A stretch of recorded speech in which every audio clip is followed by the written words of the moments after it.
It's the Albany Cup game, and the hype meter is starting to peak a little bit as we get set for two games tomorrow. The women will tip at 5, and then the men at 7:30. This year's games will be played at the Times Union Center. The head coach of the UAlbany men's basketball program is Will Brown, and he joins us here on Big Board Sports 104.5 A Team, ESPN Radio. Coach Brown, good morning.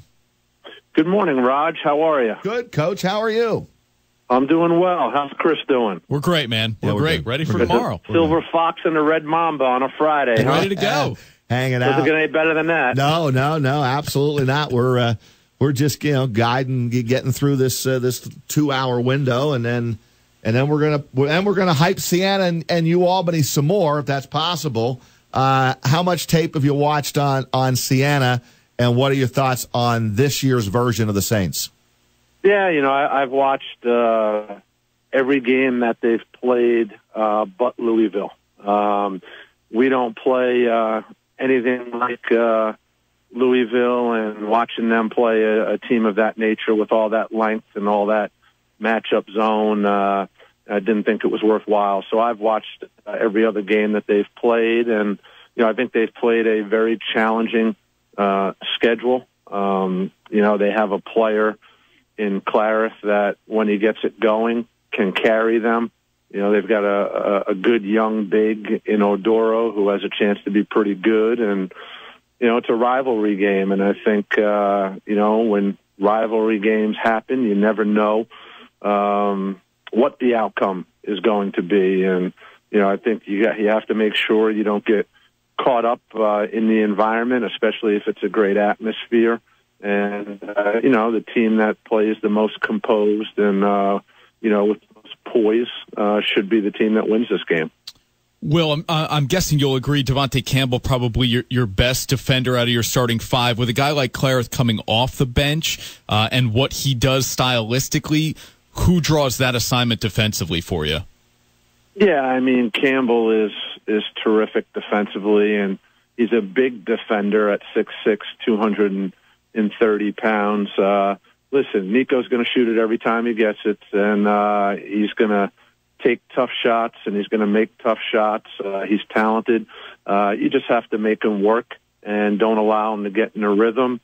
And in all reality, the individual one-on-one matchup is one thing, and I think it's the team defense that's most important. I think if a guy has a ball in his hands long enough and he's going to shoot it often and he's talented, like Clarith is, that guy is going to win most one-on-one matchups. So that's where the team defense, comes in. So, for us, it's about, Devontae making him work, and then the other 4 guys in the floor constantly being in the right help positions. It's all about position, reposition, and, we'll see what happens.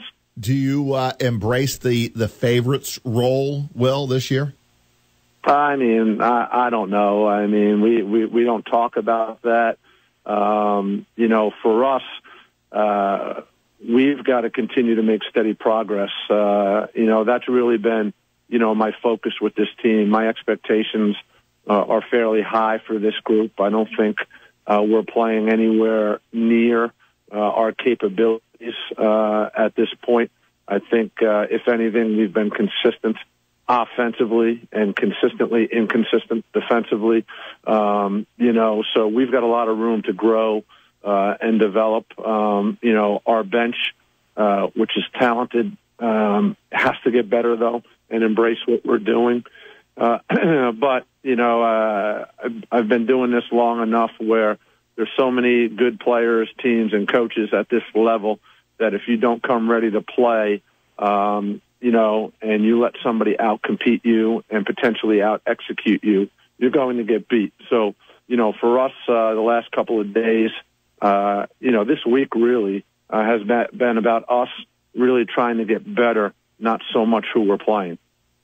Will, I'm going to guess that you haven't, but I'll ask anyway. After Allie Jack said yesterday that she and Coach Mack have talked on the side and they're going to find a way to continue the rivalry, even if the men's teams don't, is that a conversation you see yourself having with Jimmy, even without the athletic director's present? Well, first off, I think I saw Allie's quote. So can you just say the quote for me if you remember it? Because I want to make sure that I saw it right. I don't have the quote in front of me. Actually, it was our Ashley Miller who was at Mediavale yesterday. But okay, I thought what I saw, and obviously if I saw it wrong, then that's on me. I thought she said that her and Coach Mack have talked about continuing the series and rotating it between Correct. Albany. Yep. You're and what's their on-campus facility called? So they would play it at the Arc, and every other year they'd play the Arc and CEFQ. Right. Allie Jacks is a smart woman because that's a series, right? Right. Yep. And you rotate, so they're on the right path. So I like that idea as long as that's what the quote was. Here's the idea I like. You ready for this, Coach?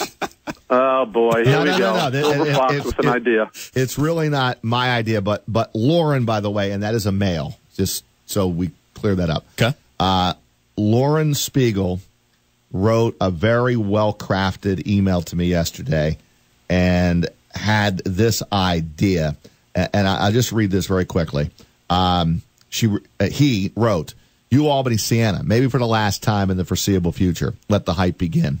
The conversation will inevitably turn to the next contract for games and where to play them. Siena still thinks they're the top dog in the area and demands all the games be at the TU Center.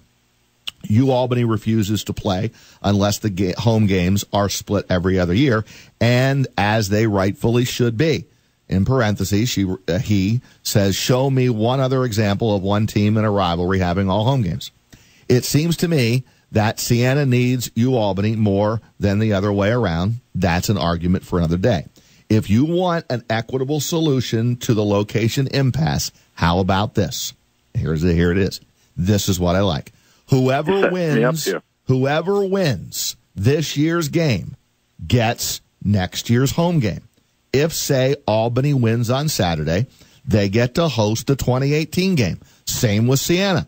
If you want to, you can throw in a provision in the contract that assures a team at least one home game every, say, 4 years, just in case one of the teams wins 3 matchups in a row. What do you think? Is this too reasonable? Lauren Spiegel, from Saratoga Springs. Well, I'll say this from my end. I'm going to support whatever our university in the best interest for our program. I'm going to support that. It's been well documented what my thoughts and mindset are. I'm not sure, and that was a well-written email. I'm not sure if there's any NCAA potential issues pertaining to a contract based on who wins a game. I don't know if there's anything you have to be careful about in regards to that. So, from my end, I just think we keep it. We should just keep it simple. But our focus and energies are on trying to find a way to win the game tomorrow. I'll let Mark Benson, handle all the discussions, from our end, and I think he and I are on the same page. But again, I'm going to support whatever's in the best interest of our, athletic department. And I do think we need to keep playing. I think that would be a smart move. But we'll just worry about the game right now. But it was a good email by Lauren, and obviously he spent some time thinking about it. Yeah, no, I thought it was a little creative. Like driveway, make it, take it. Yeah. A little out of the box, and as long as I can referee the game. All right, hey, Will, here's my question: what kind of a tempo are we looking at tomorrow? Is this going? I mean, your team averages 82 a game. Is this score going to be? Is that where you want the score tomorrow in the 80s? Your team has been playing in the 80s and winning in the 80s. Give me some thoughts there.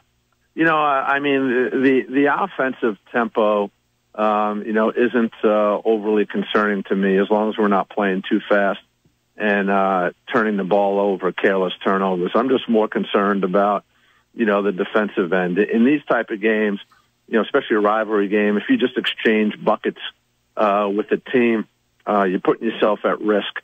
So I think there needs to be great resistance. We know they're going to play every type of zone defense ever created, to try to not allow us to get in a rhythm. And, we've got to do a good job of making them, when they have the ball, play in the half court and execute. And then I just think our one-on-one defense in the half court, will be important. Got to keep the ball in front of us. I don't think there's any actions that are going to be concerning for us. I think it's going to be, hey, man up, guard, make sure we're ready to rotate, and, make them take a bunch of contested shots. So I think they're pretty good. I think their schedule has been very difficult, and I think they have a player that, depending on what night it is, can dominate a game. So, again, I'm one of those guys, Raj, that, I respect their program, and it still bothers me that, there's people that support either program, that root for the other to consistently lose or not be successful. I don't see why